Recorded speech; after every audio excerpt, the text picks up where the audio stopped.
Welcome back to another episode of Infidelity Tales Lab. We're thankful for your continued viewership. Before we begin, tell us, where in the world are you watching from? We love knowing our global reach. Now, let's dive into today's story. Chapter 1. The Foundation of Deception. Vincent Calloway stood in his corner office on the 42nd floor, watching the city sprawl beneath him like a chessboard. At 52, he had built Calloway Enterprises from nothing, a construction empire that had reshaped half the metropolitan skyline. His hands, scarred from his early days swinging hammers and pouring concrete, now signed contracts worth millions. Those same hands had also built what he thought was a perfect marriage. 25 years ago, he'd met Claire Sutton at a charity gala. She was a psychology graduate student then, beautiful and sharp-minded, volunteering for a mental health nonprofit. Vincent was immediately captivated by her intelligence and the way she could read people like open books. She seemed to see straight through his rough exterior to the ambitious man beneath. Their courtship was a whirlwind. Vincent was climbing the ladder of success, working 18-hour days, but Claire never complained. She supported his dreams, even when it meant eating ramen for months while he invested every penny into his first major project. When his business finally took off, Vincent made sure Claire never wanted for anything again. Bradley Calloway, Vincent's younger brother, had always been the family disappointment. Where Vincent was disciplined and driven, Bradley was charming but reckless. He'd burned through 3 marriages, countless jobs, and most of his inheritance from their parents. Vincent had bailed him out more times than he could count, always hoping his brother would finally straighten out. 6 months ago, Vincent had made what he now realized was his biggest mistake. He'd given Bradley a job as project coordinator at Calloway Enterprises.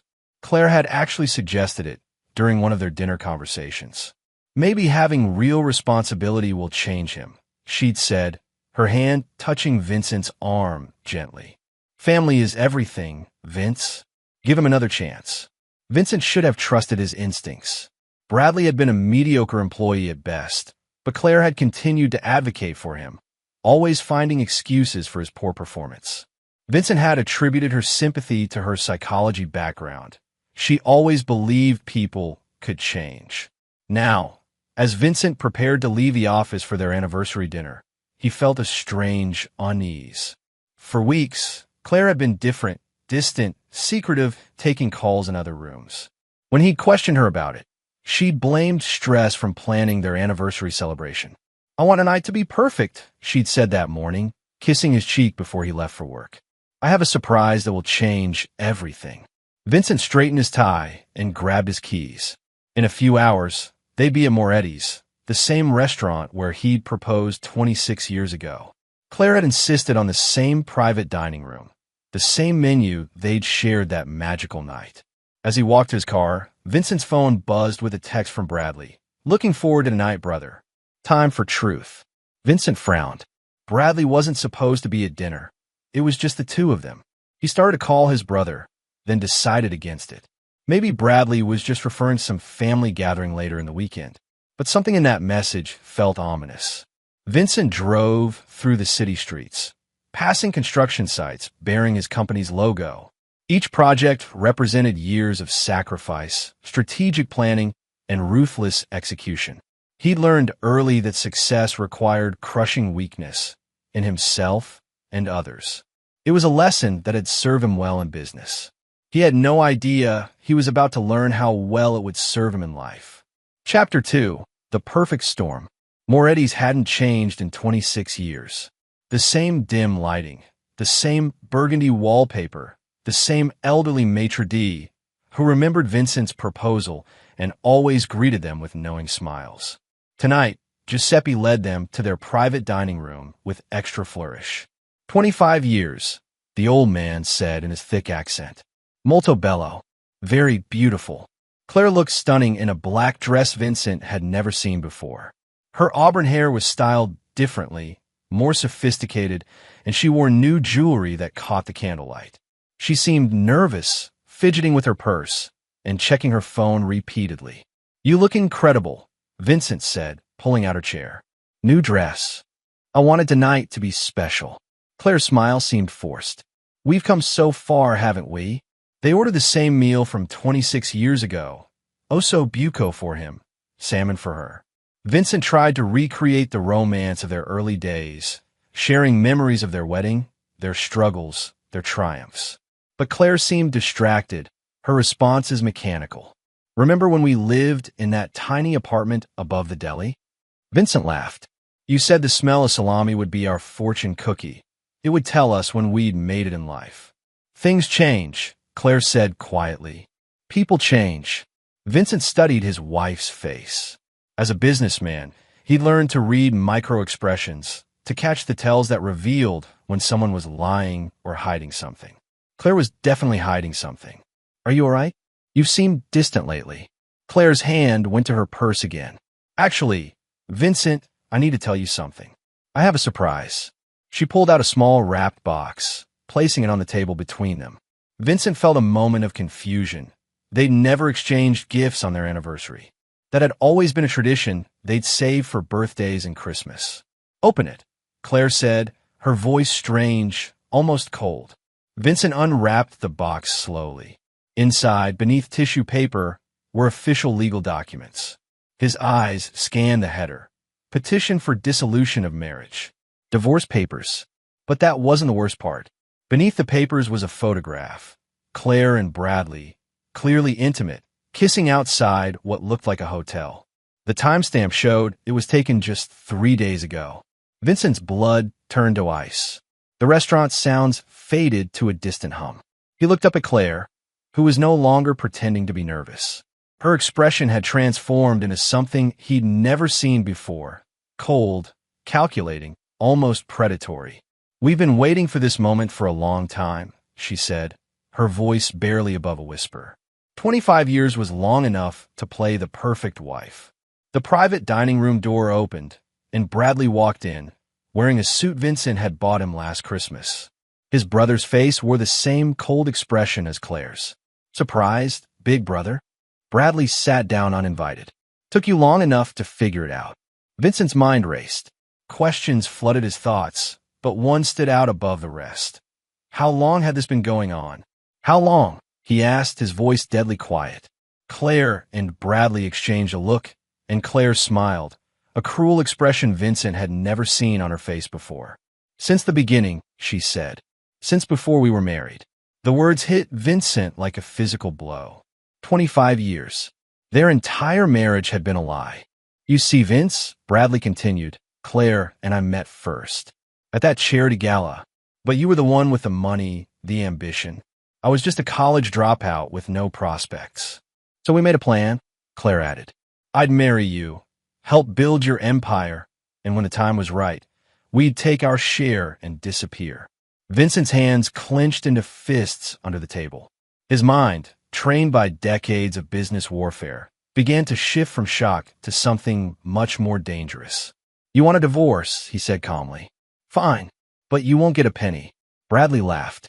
Actually, brother, Claire's been very smart about this. Illinois is a no-fault state, and she's entitled to half of everything you've built, including the company. Our lawyers have been preparing for months, Claire added. We have documentation of our contributions to your success, evidence of assets, everything we need. Vincent stood slowly, his chair scraping against the floor. Both Claire and Bradley tensed, perhaps remembering that Vincent had learned to fight long before he'd learned to negotiate. But Vincent simply reached into his jacket, pulled out his phone, and made a call. Antonio, it's Vincent. I need you at Moretti's. Private dining room. Now. He hung up and looked at his wife and brother with an expression that made both of them suddenly uncomfortable. You want to play games? Vincent said quietly. You have no idea who you're playing with. Chapter 3. The Call to War. Antonio Ricci arrived within the hour, his presence filling the private dining room like a storm cloud. Vincent's lawyer for the past 15 years, Antonio was known throughout the legal community as a man who didn't just win cases. He obliterated opponents. Tall and silver-haired, with the bearing of a general, he commanded respect from judges and fear from opposing counsel.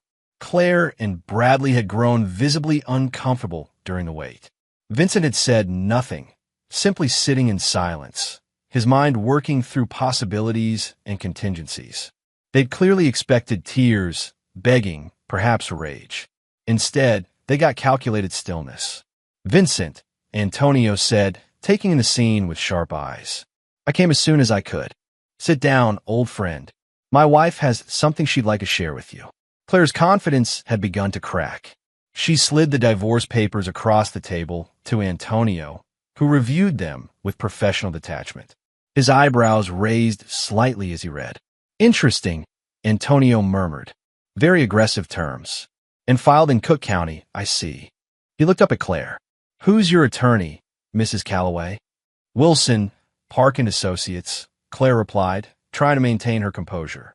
Antonio smiled, an expression that had made many lawyers rethink their career choices. "Ah, yes. Marcus Wilson. Good lawyer. Not great, but good." He turned to Vincent. "This is recoverable, is it?" Vincent asked quietly. "Of course. Prenuptial agreement, business protections, asset structures we put in place years ago. Mrs. Calloway might get some settlement, but nothing like what she's hoping for." Claire's face flushed. "The prenup was signed under duress. I was young, naive." "You were 28 with a master's degree in psychology," Antonio interrupted. "That's not going to fly." Bradley leaned forward. "You don't understand. We have evidence." "Of what?" Antonio's voice was steel. "An affair? Illinois is no fault. Adultery doesn't affect division of assets unless there's economic waste, which you'd have to prove." Vincent watched his wife and brother's confidence crumble as Antonio dismantled their plan piece by piece. But this was just the beginning. They'd shown their hand, revealed their true nature. Now it was time to show them his. "Antonio," Vincent said calmly, "I want you to do something for me. First thing tomorrow morning, I want Bradley removed from the company. Security escort, the works.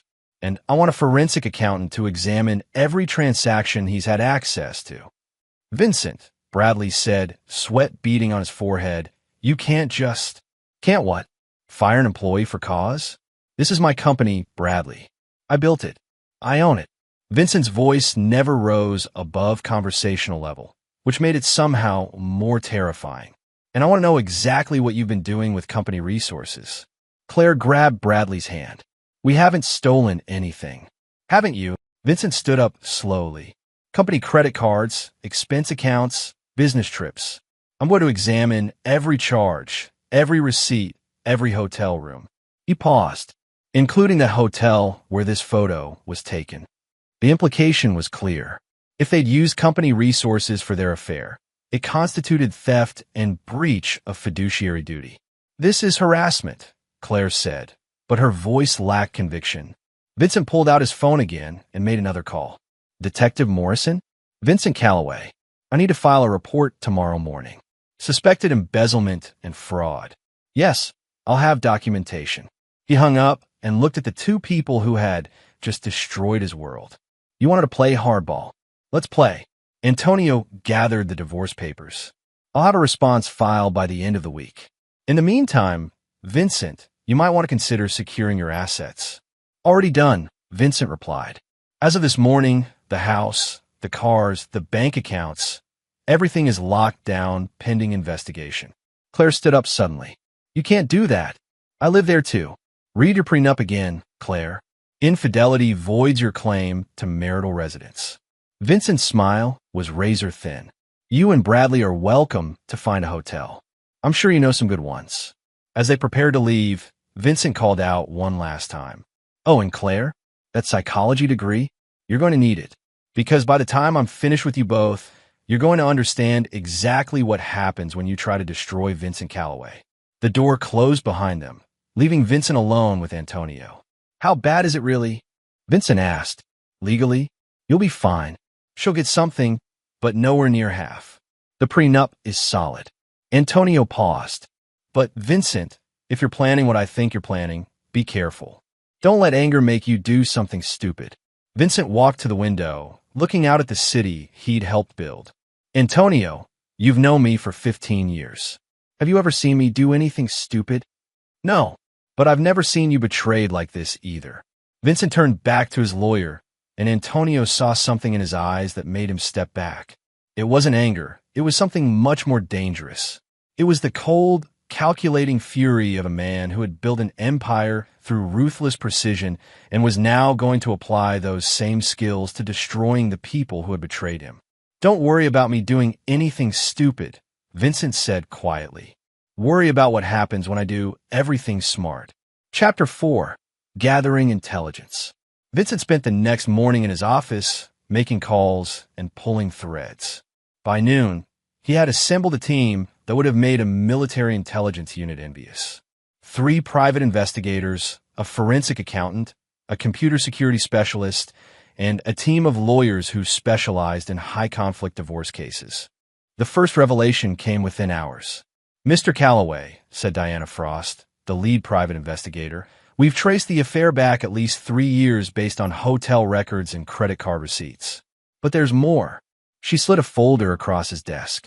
Inside were photographs, bank statements, and communication records that painted a picture of betrayal far worse than Vincent had imagined. "Your brother has been skimming from project accounts for 2 years. Small amounts, never enough to trigger audits, but it adds up to about $80,000. Vincent's jaw tightened. "And Claire? She's been planning this divorce for at least 18 months. We found communications with her lawyer dating back that far. There are also records of her moving money into private accounts, jewelry purchases she's hidden, even a safety deposit box she opened without your knowledge." The computer specialist, a young woman named Riley Chun, looked up from her laptop. "Their electronic communications are extensive. Text messages, emails, even recorded phone calls. They've been incredibly detailed about their plans." "Show me." Riley turned her laptop screen toward Vincent. The messages between Claire and Bradley were damning. Not just proof of the affair, but evidence of calculated planning to maximize the divorce settlement and minimize Vincent's ability to fight back. One message from Claire to Bradley stood out. "V is so predictable. He thinks everyone plays by his rules. When we're done, he'll understand that being honorable is just being weak." Vincent read through months of messages, each one a knife twist. They mocked his devotion, laughed about his long work hours, even joked about how easy it was to manipulate him. But then Vincent found something that changed everything. "Riley, what's this message thread from 8 months ago?" Riley clicked on the folder. It looks like they were discussing someone else. "Look at the contact name, insurance policy." The messages revealed a third conspirator, Claire's sister, Denise, who worked as a paralegal at a major law firm. She had been feeding Claire insider information about high-profile divorces, helping her plan strategies to maximize her settlement. "This is conspiracy," Vincent said quietly. "They've been planning this for years, using inside legal information to build their case." Diana nodded. "It gets worse. We found evidence that Denise has been doing this with other clients. Your wife wasn't her first victim." Vincent stood up and walked to his window. The city spread out below him, and he could see several construction sites bearing his company's logo. Each one represented years of careful planning, strategic thinking, and precise execution. Now he would apply those same skills to war. "Diana, I want you to expand the investigation. I want to know everything about all 3 of them: financial records, personal relationships, vulnerabilities, fears, everything." "Mr. Calloway," Diana said carefully, "what exactly are you planning?" Vincent turned back to his team. "They think they know me. They think I'm just a hardworking businessman who plays by the rules. They're about to learn that I didn't build this empire by being nice." His phone rang. It was Antonio. "Vincent, we have a problem." Claire's attorney filed an emergency motion for temporary support and exclusive use of the marital residence. "The hearing is tomorrow morning." "Let them come," Vincent said. "By tomorrow morning, I'll have everything I need." After hanging up, Vincent made one more call to a number he hadn't used in 15 years, but had never forgotten. "Tommy? It's Vincent Calloway." "Yes, it's been a long time. I need a favor. The kind we used to do back in the neighborhood before I got respectable." The voice on the other end was gravelly, amused. "Vinny, what kind of trouble you got yourself into?" "The kind that requires someone to forget how to be a gentleman." "Well, shit. I thought you'd gone all corporate on us. What do you need?" Vincent looked at the files spread across his desk. evidence of years of betrayal and manipulation. I need to remind some people that successful doesn't mean soft. Consider done, just like old times. As Vincent hung up, he realized that for the first time in days, he was smiling. Claire and Bradley thought they were dealing with a wealthy businessman bound by social conventions and legal niceties. They were about to meet the man who had crawled out of a Chicago slum and built an empire by being smarter, tougher, and more ruthless than anyone who tried to stand in his way. The war was just beginning. Chapter 5. The First Strike. The emergency hearing convened at 9 a.m. sharp in Judge Patricia Henley's courtroom. Claire sat with her attorney, Marcus Wilson, looking confident and composed. She wore a conservative navy suit that projected the image of a wronged wife seeking justice. Vincent sat with Antonio, appearing calm and professional. But inside, he was a loaded weapon waiting to fire. Judge Henley reviewed the motion.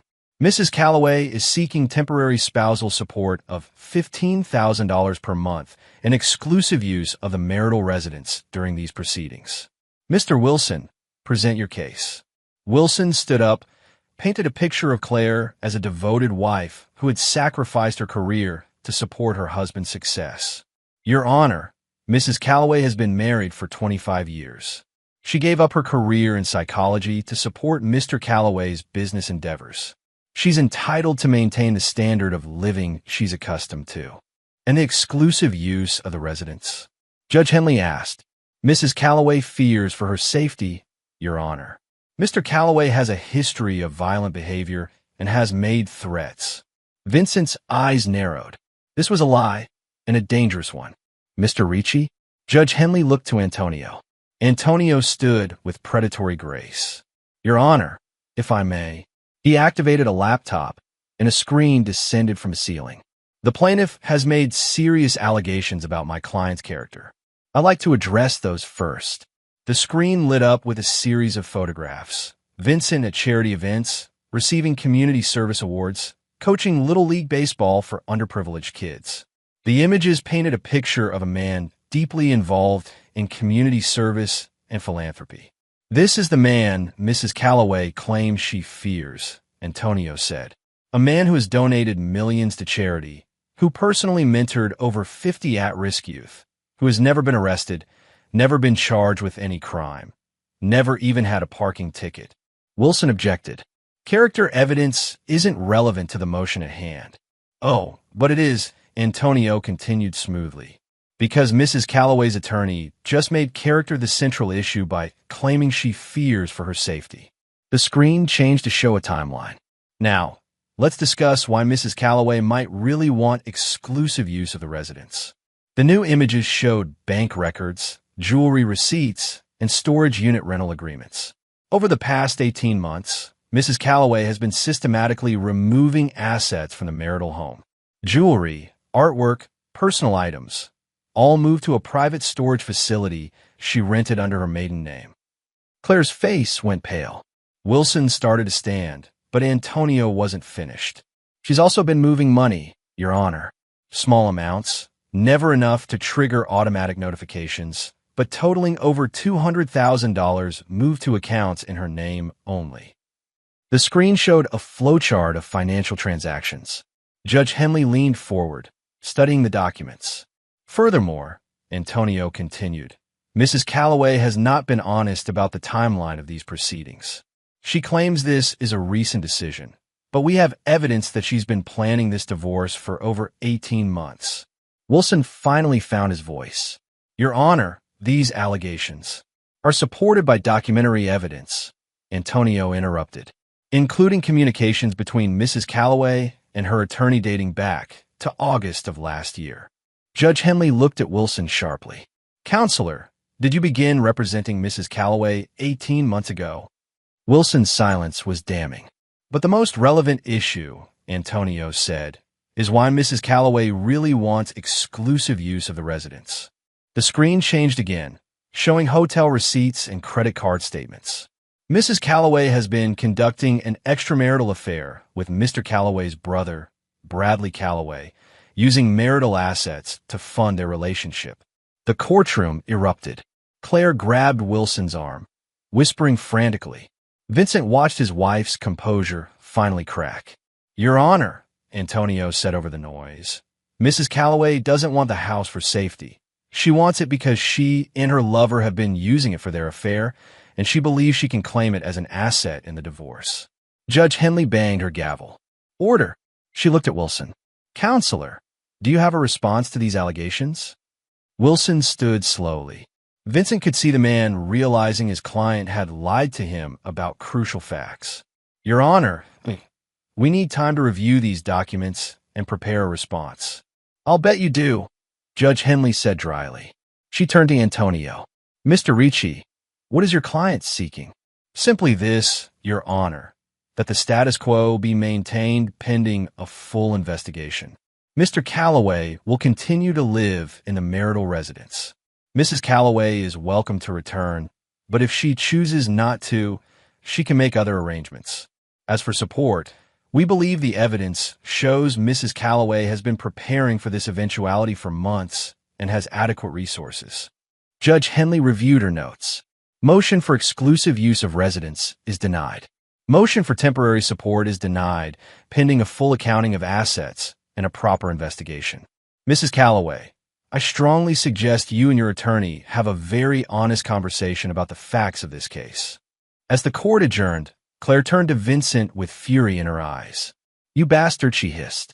"You think you've won?" Vincent stood up slowly, buttoning his suit jacket. "Claire, this wasn't winning. This was just me being polite." He leaned closer, his voice dropping to a whisper. "You have no idea what losing looks like yet." Outside the courthouse, Vincent's phone buzzed with a text from Diana Frost. "Package delivered. Phase 2 is ready." Vincent smiled as he watched Claire and Wilson hurry away, probably to figure out how much their case had just fallen apart. They thought the courtroom was the battlefield.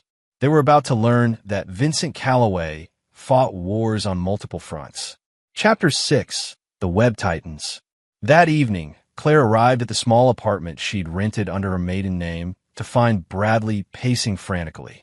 The space was a far cry from the luxury they'd both grown accustomed to, a cramped two-bedroom in a complex that had seen better decades. "Did you see the news?" Bradley asked without preamble. Claire dropped her purse and stared at him. "What news?" Bradley pointed to his laptop, where a local business publication's website was displayed. The headline read, "Calloway Enterprises employee arrested for embezzlement." Claire's blood went cold as she read the article. Bradley had been arrested that afternoon and charged with multiple counts of fraud and embezzlement. The article detailed how a routine internal audit had uncovered systematic theft of company funds over a 2-year period. "They arrested me at the office," Bradley said, his voice shaking. "In front of everyone. Security escort, handcuffs, the whole thing. How is that possible? We were careful. Vincent's smarter than we thought. He had forensic accountants go through every transaction I've ever made. Every dinner, every hotel room, every gift I bought you. If it was paid for with company money, they found it." Claire sank into a chair, the magnitude of their situation beginning to hit her. "What did your lawyer say?" "That's the worst part." "My lawyer? The one from Wilson's firm? He can't represent me anymore. Conflict of interest, since the firm is representing you in the divorce. So get another lawyer." "With what money?" Bradley's voice rose. "They've frozen all my accounts pending investigation. Every penny I have access to is company money they're claiming I stole." Claire's phone rang. The caller ID showed her sister's number. "Denise? Thank God. Claire, we need to talk. Now, are you alone?" "I'm with Bradley. Put me on speaker." Claire hit the speaker button, and Denise's voice filled the small apartment, tight with panic. "They know about me," Denise said without preamble. "Vincent's people. They know I've been feeding you information." "How is that possible?" "They have our communications, Claire. All of them. Text messages, emails, even recorded phone calls. They know about the other cases too. They found out I've been doing this with other clients." Bradley slumped against the wall. "Jesus Christ. It gets worse," Denise continued. "They've reported me to the state bar. I'm probably going to be disbarred. And my firm? They fired me this afternoon." Claire felt the walls closing in. "Denise, you need to—" "I need to what? Run? Hide? They have everything, Claire." Every document I copied, every strategy one shared, every law I broke helping you. Her voice cracked. I'm probably going to prison. The line went dead. Claire and Bradley stared at each other in the sudden silence. Everything was falling apart faster than they could process. Bradley's phone buzzed with a text message. He looked at it and went pale. What is it? Claire asked. It's from Vincent. Bradley read aloud. Check your email. Bradley opened his laptop and accessed his personal email. The message from Vincent was simple. Click the link. Against his better judgment, Bradley clicked. A video began playing, security camera footage from various hotels, restaurants, and even the Callaway Enterprises office. It showed Bradley and Claire together in clearly intimate situations over the past 3 years. Dates, times, and locations were meticulously documented. But the worst part was the audio. Conversations they'd had, mocking Vincent, discussing their plans, laughing about how easy he was to manipulate. He's been recording everything, Claire whispered. For years. The video ended with a simple message. This is what justice looks like. You played a game with a man who built an empire. Did you really think you could win? Bradley's phone rang. Vincent's name appeared on the screen. Answer it, Claire said. Bradley put the phone on speaker. Vincent, hello, brother. Vincent's voice was calm, almost conversational. I thought you might want to know what happens next. Vincent, please. Bradley, you stole from my company.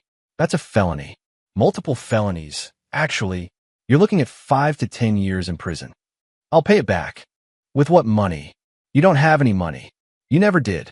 Everything you've had for the past 2 years has been stolen from me. Claire grabbed the phone. Vincent, we can work this out. Can we, Claire? You've been lying to me for 25 years.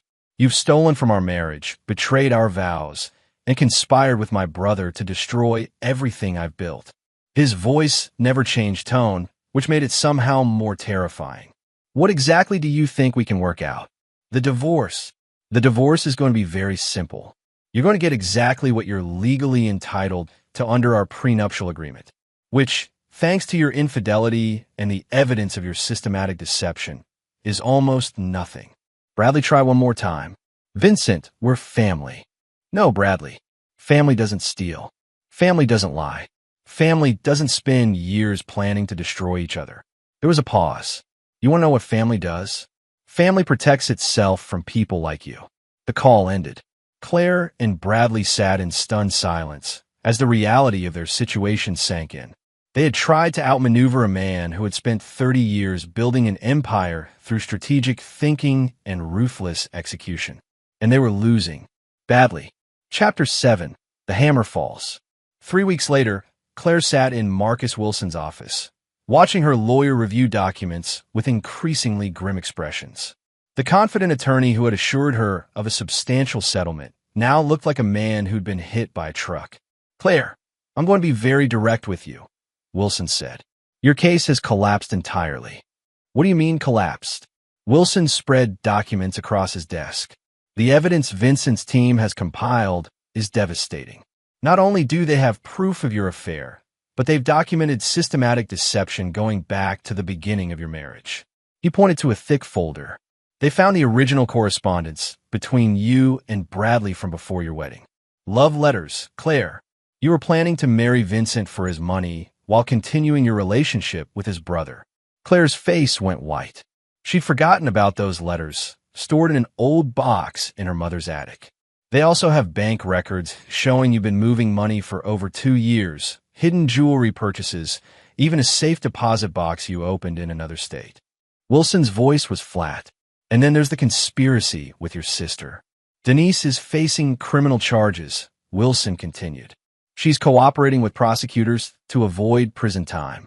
That means she's going to testify about everything, every strategy she gave you, every law she broke to help you. Claire slumped in her chair. What does this mean for the divorce? Under your prenuptial agreement, infidelity voids most of your claims to marital property. Combined with the evidence of deception and theft, you're looking at a settlement of maybe $50,000, enough to start over, but nowhere near the millions you were hoping for. That's impossible. I gave him 25 years of my life. You gave him 25 years of lies, Wilson interrupted. Claire, I've been practicing family law for 20 years. I've never seen a case this thoroughly documented.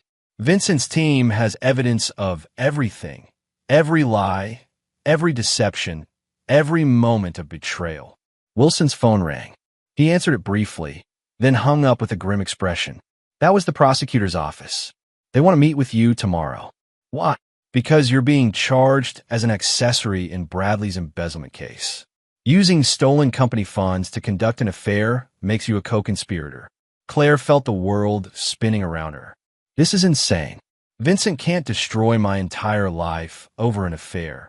He's not destroying your life over an affair, Wilson said quietly. He's destroying your life over 25 years of systematic fraud, deception, and theft. The affair was just the trigger that made him look deeper. Meanwhile, across town, Bradley Calloway sat in a much smaller office with a public defender who looked like he'd rather be anywhere else. Mr. Calloway, the evidence against you is overwhelming, the lawyer said. We're talking about documented theft of over $80,000, using company credit cards for personal expenses, falsifying expense reports. The list goes on. It wasn't supposed to be like this, Bradley said. Vincent always had everything.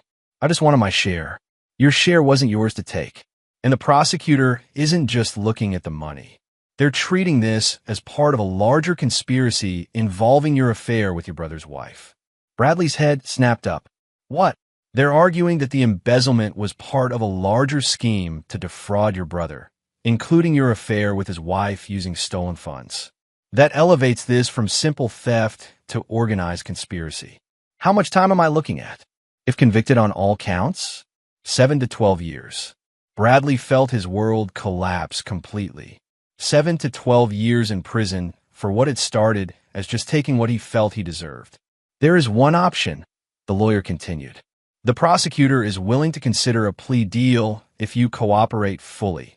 Provide testimony about the entire conspiracy, including your sister-in-law's involvement. You want me to testify against Claire? I want you to consider that she's probably going to testify against you to save herself.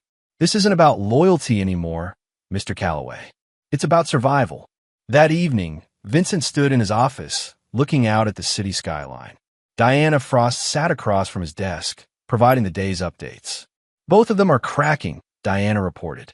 Claire's lawyer is pushing for a quick settlement, and Bradley's public defender is talking plea deal. And Denise, fully cooperating. She'll testify about the entire conspiracy in exchange for probation instead of prison time. Vincent nodded. Everything was proceeding exactly as he'd planned. But the real satisfaction wasn't in their legal troubles. It was in watching them turn on each other. Any word from Claire? She's been trying to reach you all week. Calls, texts, even showed up at the office yesterday. What does she want? To talk. To work something out. She's desperate. Vincent smiled, a cold expression that would have made his enemies shiver. Let her be desperate a little longer. Desperation makes people show their true nature. His phone buzzed with a text from Claire. Vincent, please. We need to talk. I can explain everything. Vincent deleted the message without responding. Claire had spent 25 years deceiving him. Now she would learn what it felt like to be powerless, to have her entire world controlled by someone else's decisions. The game was almost over, and Vincent had won every round. Chapter 8, The Final Gambit. Claire's desperation had reached a breaking point. After 3 weeks of watching her life disintegrate, she made a decision that would prove to be her final mistake. She drove to Vincent's office building and waited in the parking garage until she saw his car arrive. As Vincent walked toward the elevator, Claire stepped out from behind a concrete pillar. Vincent, please. Just 5 minutes. Vincent stopped and studied his wife of 25 years. She looked haggard, her expensive clothes wrinkled, her makeup imperfect. For a moment, he almost felt pity. Almost. 5 minutes, he said. They rode the elevator to his office in silence. Once inside, Claire turned to him with tears in her eyes. Tears Vincent now knew were likely as calculated as everything else about her. Vincent, I know you hate me. I know you think I'm a monster. But we had good times, didn't we? 25 years can't all have been a lie. Vincent walked to his desk, but didn't sit down. Which part wasn't a lie, Claire? The wedding vows you made while planning to continue your affair with my brother? The nights you held me while texting him? The times you said you loved me while stealing my money? Not everything was planned. I did love you in my own way. Your own way. Vincent's voice was quietly dangerous. Your own way involved 25 years of systematic deception. Your own way involved conspiracy and theft. Your own way involved mocking me behind my back with my own brother. Claire tried a different approach. What about forgiveness? What about mercy? You used to believe in second chances. I gave Bradley second chances, third chances, fourth chances. I gave him a job, money, a life. And you both used my generosity to plot against me. We can start over. You and me. Without Bradley. I'll sign any agreement you want, take any settlement. We can rebuild. Vincent finally sat down behind his desk. Claire, do you know what the difference is between a wise man and a fool? Claire shook her head. A wise man learns from his mistakes. A fool makes the same mistake twice. Vincent's eyes were cold. I would have to be the greatest fool in history to trust you again. Claire's facade finally cracked completely. You bastard. You self-righteous son of a bitch. You think you're so perfect? You think you never made mistakes. I made one mistake, Vincent said quietly. I trusted you. I gave you the best years of my life. You gave me 25 years of lies. There's a difference. Claire's desperation turned to rage. You want to destroy me? Fine. But you'll never have what we had. You'll never trust anyone again. You'll die alone, you miserable. Get out. The quiet words cut through Claire's tirade like a blade. Vincent's voice hadn't risen, but there was something in it that made Claire step back. Vincent, get out of my office. Get out of my building. And if you ever try to contact me again outside of legal proceedings, I'll have you arrested for harassment. Claire stood frozen for a moment, then grabbed her purse and stormed out, slamming the door behind her. Vincent sat alone in his office for several minutes, then picked up his phone and called Diana Frost. She just left. Did you get it? Every word, Diana replied. The recording is crystal clear. Her threats, her admission that the good times were calculated, all of it. And Bradley, he just signed the plea agreement. Full cooperation in exchange for a reduced sentence. He'll testify against both Claire and Denise. Vincent nodded. The last pieces were falling into place. That evening, Claire returned to her apartment to find Bradley waiting for her, looking defeated. They offer me a deal, he said without preamble. What kind of deal? 7 years if I cooperate. 12 to 15 if I don't. Claire stared at him. Cooperate how? Testify. About everything. The affair, the planning, your sister's involvement, all of it. You can't. We're in this together. Are we? Bradley's voice was bitter. Because according to my lawyer, you've been trying to make your own deal for weeks. Claire's silence was damning. I'm taking the deal. Claire, 7 years is better than 15. You're going to testify against me? You were going to testify against me. Bradley exploded. Don't pretend this is about loyalty. We both know you'd throw me under the bus in a heartbeat if it saved you. They stared at each other, and in that moment, both realized that their conspiracy had been built on the same foundation as their affair. Mutual selfishness rather than any real connection. Vincent was right about one thing, Bradley said quietly. We never loved each other. We just hated him having what we wanted. The next morning, Vincent received a call from Antonio with the news he'd been expecting. Claire's attorney just called. She wants to accept the settlement offer. All of it. Every term. $50,000. No claim to the house or business. No spousal support. She's also agreed to plead guilty to conspiracy charges in exchange for probation. Vincent hung up and walked to his window. In 6 months, it would all be over. Claire would be out of his life forever. Bradley would be in prison, and Denise would be disbarred and facing her own legal consequences. But as Vincent looked out at the city he'd helped build, he realized the victory felt different than he'd expected. Not hollow. He had no regrets about destroying people who had tried to destroy him, but it was tinged with a sadness he hadn't anticipated. 25 years of his life had been a lie. That was the part that truly hurt. Not the betrayal itself, but the realization that he'd never really known the woman he'd slept beside for a quarter century. But Vincent Calloway had not built an empire by dwelling on disappointments. He'd built it by learning from mistakes and moving forward. And he had learned. He'd learned that trust was a luxury he could no longer afford. He'd learned that mercy was often mistaken for weakness. And he'd learned that sometimes the people closest to you were the ones most capable of destroying you. Those were lessons he would never forget. Chapter 9. Empire's End. 6 months later, Vincent stood in the same courtroom where this had all begun, watching Judge Henley finalize the divorce decree. Claire sat at the defendant's table, wearing a simple black dress that looked like it came from a discount store.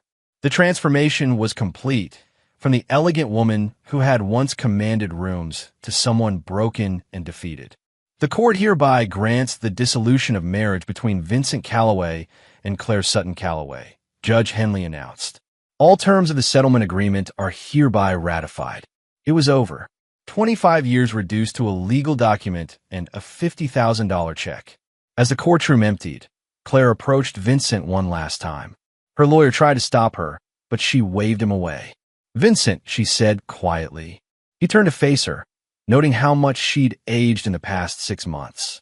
The stress of legal proceedings, financial ruin, and public humiliation had taken their toll. "I just wanted to say," she began, then stopped, seeming to realize there was nothing left to say. "Goodbye, Claire," Vincent said simply. She nodded and walked away. Vincent watched her leave, then turned to Antonio. That's it. She's out of your life, forever." Outside the courthouse, Diana Frost was waiting with a final report. "Bradley was sentenced this morning," she said. 7 years, just as the plea agreement specified. He'll be eligible for parole in 5. And Denise, disbarred and 2 years probation. She'll never practice law again. Vincent nodded. Justice had been served completely and thoroughly. What about Claire's plans? She's leaving Chicago. Apparently, she has a cousin in Oregon who offered her a job as a secretary. It's quite a come down from being the wife of Vincent Calloway. Vincent felt no satisfaction in that information.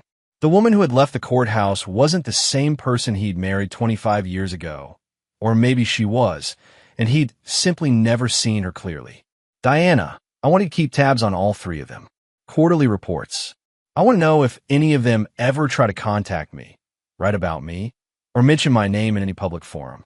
You think they'll try something? I think desperate people do desperate things. And I believe in being prepared." That evening, Vincent sat in his study at home, a house that felt both familiar and entirely different without Claire's presence. He'd had the locks changed, the security system upgraded, and her belongings removed. It was his space again, but it felt somehow hollow. His phone rang. The caller ID showed the name Tommy Benedetto, the man from his old neighborhood he'd called months ago. "Vinny? It's Tommy. Just wanted to check in, see how things went." "It's over, Tommy. All of it. Good. Any loose ends need tying up?" Vincent considered the question. There were always loose ends, people who might cause problems in the future, opportunities for revenge that hadn't been fully explored. But sometimes enough was enough. "No, they're finished. That's sufficient. You sure? Because if you ever need anything." "I'm sure. But Tommy, thank you for being ready. Anytime, Vinny. That's what family's for." Real family, Vincent thought as he hung up. Not the kind that betrays you, but the kind that stands ready to help when the world turns against you. Over the following months, Vincent threw himself back into his business with renewed focus. Calloway Enterprises expanded into new markets, acquired smaller competitors, and landed several major government contracts. Vincent's reputation in the business community, far from being damaged by the divorce scandal, seemed enhanced by his decisive handling of it. But the personal cost was real. Vincent found himself unable to trust easily, suspicious of motives, constantly analyzing people for signs of deception. He dated occasionally, but never seriously, always wondering what agenda lay behind every smile, every laugh, every expression of interest. 1 year after the divorce was finalized, Vincent received an unexpected visitor. Antonio called ahead to warn him. "Vincent, there's someone here to see you. Someone from your past." "Who?" "Father Miguel Rodriguez. He says he knew you growing up." Vincent smiled for the first time in weeks. Father Miguel had been the priest at his childhood parish, the man who'd taught him that strength without moral purpose was just brutality. Send him up. Father Miguel looked older, but still carried himself with a quiet dignity Vincent remembered. They embraced, and Vincent felt something he hadn't experienced in months, a sense of genuine connection with another human being. Vincent, my boy, I heard about your troubles. Not troubles, Father. Education. The old priest smiled. Ah, still the proud one. Some things don't change. They talked for hours about the old neighborhood, about Vincent's success, about the choices that led to this moment. I'm concerned about you, Vincent, Father Miguel said finally. Not about your business or your money. About your soul. My soul is fine, Father. Is it? Tell me, what have you gained from your revenge? Vincent considered the question carefully. Justice. Protection. The certainty that no one will try to destroy me again. And what have you lost? Vincent was quiet for a long moment. Trust. The ability to believe in people. Maybe the ability to love. Those are expensive prices to pay for justice. They're necessary prices to pay for survival. Father Miguel leaned forward. Vincent, I baptized you. I watched you grow up in streets where trust could get you killed. But I also watched you become something more than your environment. Don't let three people's betrayal turn you back in what you fought to leave behind. And what was that? A man who trusts no one, loves nothing, and dies alone. After Father Miguel left, Vincent sat in his office thinking about those words. He'd achieved everything he'd set out to achieve. His enemies were defeated, his empire was secure, his reputation was intact. But as he looked out at the city lights, Vincent realized that Father Miguel was right about one thing. He was alone in a way he'd never been before. Not just physically alone, but emotionally isolated in a fortress of his own construction. The question was whether that fortress was protection or a prison. Vincent Calloway had destroyed everyone who betrayed him. He'd proven that crossing him carried a price too high for anyone to pay. He'd secured his empire and his future.